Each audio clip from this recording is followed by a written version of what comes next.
Welcome to the CGPSC मंथन। इस video के अंतर्गत हम लोग डिस्कस करने वाले हैं जैव विविधता के संरक्षण के अंतर्गत अंतर्राष्ट्रीय प्रयास पर। कल वाले वीडियोस में हमने जो है राष्ट्रीय प्रयास पर जो है चर्चा की थी। यह हमारा लेक्चर नंबर 12 होगा। यह CGPSC मेंस पेपर 4 के अंतर्गत भाग 3 का जो है पार्ट है। कल हमने जो भारत सरकार के प्रयास हैं उन पर जो है चर्चा की थी, संस्थान के रूप में, अधिनियम के रूप में, परियोजनाओं के बारे में तथा राष्ट्रीय जो प्रयास हैं वो जो भी किए जा रहे हैं उन पर जो है चर्चा की थी। तो अंतर्राष्ट्रीय प्रयासों के रूप में अगर संस्थान के रूप में और विभिन्न सम्मेलनों के रूप में जो है जैव विविधता के लिए जो है प्रयास किए गए हैं, तो उसी के अंतर्गत जो पहला है जैव विविधता अभी समय, यह जो है इसे जो है convention on the biological diversity बोला जाता है। यह CBD जो है इंग्लिश में जो है इसका जो है शॉर्ट फॉर्म है। 1992 में जो है रियो डी जेनेरियो की जो है पृथ्वी सम्मेलन में जो है यह हस्ताक्षरित एक अंतर्राष्ट्रीय समझौता है जो है 29 दिसंबर 1993 से जो है प्रभावी हुआ। इसके अंतर्गत जो है 196 देश शामिल हुए थे और 168 देशों ने जो है इसके अंतर्गत जो है हस्ताक्षर किए। इसके अंतर्गत जो है 3 तरह के जो है लक्ष्य निर्धारित किए गए थे।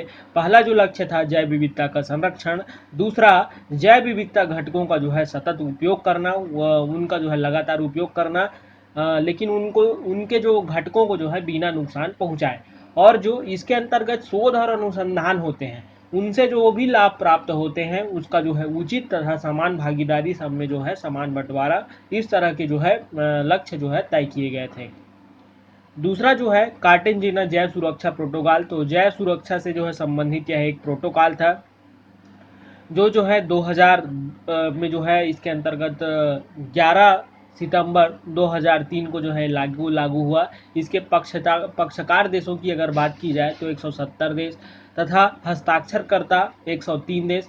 इसके अंतर्गत जो लक्ष्य तय किया गया था जैव संसाधन के जो है अनुकूल उपयोग के लिए जो है जैव तकनीक का विकास, जैव तकनीक का जो है कैसे विकास किया जाए, इस पर जो है यह प्रोटोकॉल जो है बेस्ड था।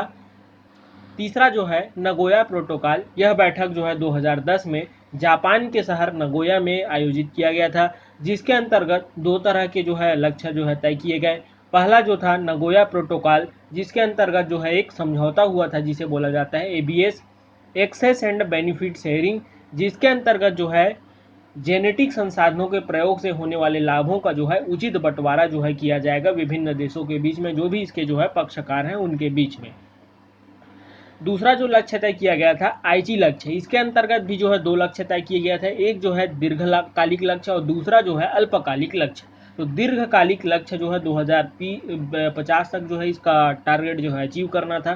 तो हमें प्रकृति के साथ जो है सामंजस्य स्थापित रखने हेतु जो है कदम उठाए जाएंगे तथा ये लक्ष्य जो है तय किया गया था जिसे 2050 तक जो है पूरा करना था।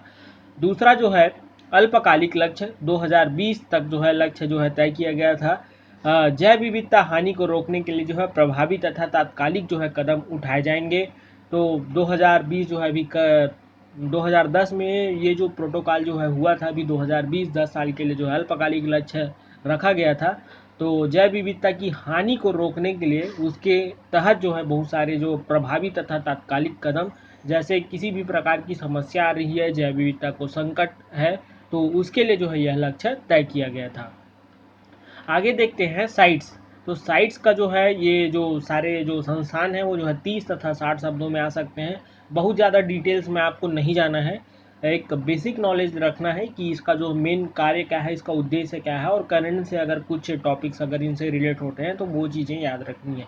तो साइट्स वन्य जीव और वनस्पति की लुप्त प्राय प्रजातियों के संरक्षण के व्यापार पर अभी समय। अगर इंग्लिश में बोला जाए conservation on the international trade in endangered species of wild life flora, fauna and flora sites विश्व का जो है सबसे बड़ा जो है वन्य जीव संरक्षण समझौता है। इस कन्वेंशन को जो है पर 1973 में वाशिंगटन में जो है आयोजित इस प्रथम सम्मेलन पर ही जो है सहमति बन चुकी थी, परंतु यह जो है 1 जुलाई 1975 को जो है लागू हुआ। तो बेसिकली आपको याद रखना ही यह जो है लुप्त प्राय प्रजातियों के जो है अंतर्राष्ट्रीय व्यापार पर अभी समय है। इसे जो है वाशिंगटन जो है कन्वेंशन कहा जाता है। भारत भी जो है 1976 में जो है 25वें सदस्य के रूप में जो है सम्मिलित हुआ। इसके अंतर्गत जो है अंतर्राष्ट्रीय बहु जो प्रजाति हैं उनके अंतर्राष्ट्रीय व्यापार को जो है नियंत्रित किया जाता है। साथ ही जो है विभिन्न राष्ट्रों के प्रजातियों के व्यापार नियंत्रण संबंधी जो है निर्देश दिए जाते हैं। इस संधि के समझौते के अंतर्गत सभी प्रजातियों को एक लाइसेंसिंग प्रणाली के द्वारा जो है अधिकृत किया जाता है तथा संधि समझौते के अधीन प्रत्येक देश को साइट्स के दिशा निर्देशों के अनुसार जो है कानून पारित करने के लिए जो है बाध्य होना पड़ता है। जो भी जो है गाइडलाइंस दिए जाते हैं उनके तहत ही जो है उस देश को जो है कानून बनाने पड़ते हैं जो इस संस्था के सदस्य हैं। हालांकि एक सदस्य देश सूचीबद्ध प्रजातियों में से किसी भी प्रजाति के संरक्षण के लिए स्वयं से जो है अलग से प्रयास कर सकता है। हस्ताक्षरकर्ता देश अगर बात की जाए तो वर्तमान में इसके जो है 183 जो है हस्ताक्षरकर्ता देश हैं।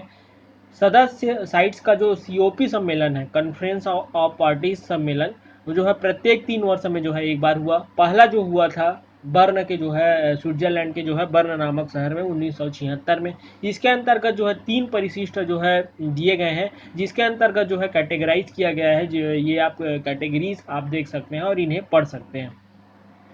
दूसरा अन्य जो अगला जो संगठन है वह है ट्रैफिक वन्य जीव व्यापार निगरानी network traffic trade record analysis of flora and fauna in commerce.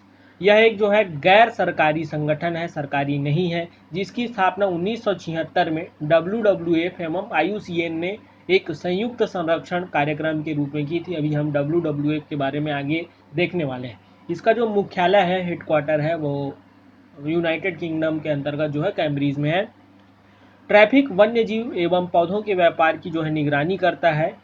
इस प्रकार यह विश्व का जो है सबसे बड़ा वन्य जीव निगरानी तंत्र है जो विभिन्न सरकारों तथा संस्थानों को जो जानकारी उपलब्ध कराता है। यह साइट्स के जो है सचिवालय को भी जो है सहयोग प्रदान करता है। भारत ने जो है ट्रैफिक की स्थापना WWF के विभाग के रूप में 1991 में की थी। अगला जो संगठन है वन्य जीव संरक्षण society WCS wild life conservation society, इसकी स्थापना 1895 में हुई थी। मुख्यालय जो है न्यूयॉर्क में है।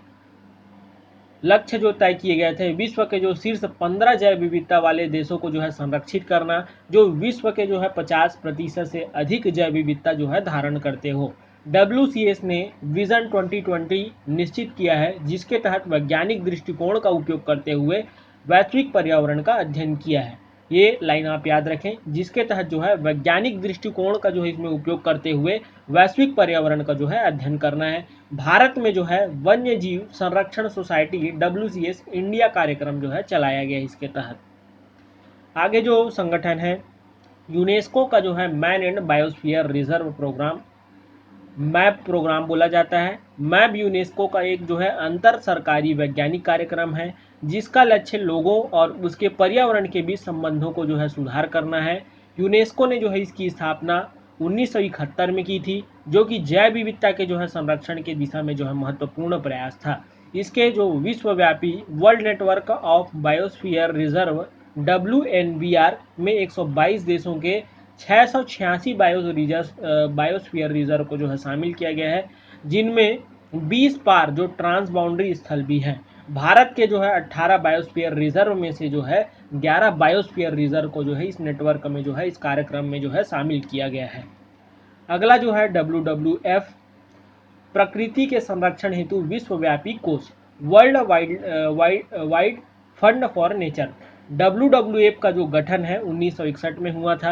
यह पर्यावरण के संरक्षण अनुसंधान एवं रखरखाव संबंधी जो है विषयों पर कार्य करता है। इसका जो नाम है वर्ल्ड वाइल्ड लाइफ फंड था पहले। इसका उद्देश्य जो है पृथ्वी के पर्यावरण के जो है क्षरण को जो है रोकना तथा एक ऐसे भविष्य का जो है निर्माण करना है जिसमें मनुष्य प्रकृति के साथ जो है सामंजस्य स्थापित कर सके। इसके द्वारा जो 2 रिपोर्ट जो है प्रकाशित की जाती है, प्रीलिम्स में भी पूछा जाता है तो ये आप याद रखिएगा। Living planet report, living planet index और इकोलॉजिकल फुटप्रिंट कैलकुलेशन जो है प्रकाशित किया जाता है। ये जो तीनों रिपोर्ट्स है ये जो है WWF द्वारा जो है प्रकाशित किया जाता है। इसका जो मुख्यालय है स्विट्जरलैंड के जो है ग्लैंड शहर में। आगे जो संगठन है UNEP United Nation environment programme, बहुचर्चित प्रोग्राम है।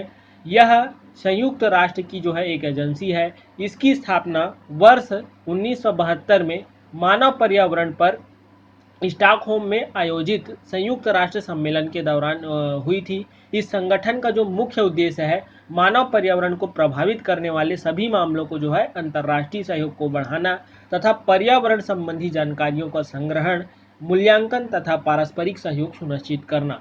यूएनईपी पर्यावरण संबंधी समस्याओं के जो है तकनीकी तथा सामान्य निदान हेतु एक उत्प्रेरक के रूप में कार्य करता है। यूएनईपी अन्य संयुक्त राष्ट्र निकायों के साथ सहयोग करते हुए सैकड़ों परियोजनाओं पर जो है सफलतापूर्वक कार्य कर चुका है। इसका जो मुख्यालय है नैरोबी केन्या में भी है। इसके जो हेड क्वार्टर्स हैं, ये ऐसे जो संस्थानों के वो प्रीलिम्स में भी पूछे जाते हैं, तो ये आप याद रखिएगा, नैरोबी केन्या में है हेड क्वार्टर। अगला जो संगठन है, पैनल है, जलवायु परिवर्तन पर अंतर सरकारी panel, IPCC, inter governmental panel on climate change. तो आईपीसीसी की जो स्थापना है संयुक्त राष्ट्र पर्यावरण कार्यक्रम तथा विश्व मौसम संगठन द्वारा वर्ष 1988 में जो है आयोजित की गई थी। यह जलवायु परिवर्तन पर नियमित वैज्ञानिक आकलन, इसके निहितार्थ और भविष्य के जो है संभावित जोखिमों के साथ साथ अनुकूलन तथा समन के विकल्प उपलब्ध कराता है। इसका जो मुख्यालय है जिनेवा में जो है स्थित है। इस वीडियो में इतना ही। आगे आने वाले वीडियोस पर हम जो है आगे के जो सिलेबस है पर्यावरण प्रदूषण संबंधित टॉपिक पर जो है चर्चा करेंगे, जिसके अंतर्गत ध्वनि प्रदूषण, जल प्रदूषण, वायु प्रदूषण, मृदा प्रदूषण, ये सारे टॉपिक्स जो है आगे हम डिस्कस करने वाले हैं। तो इसी तरह से हमारे यूट्यूब चैनल पर बने रहे। आप हमारे टेलीग्राम ग्रुप से जो है जरूर जुड़े। Thank you for listening this video. Have a great day. जय जोहार, जय छत्तीसगढ़।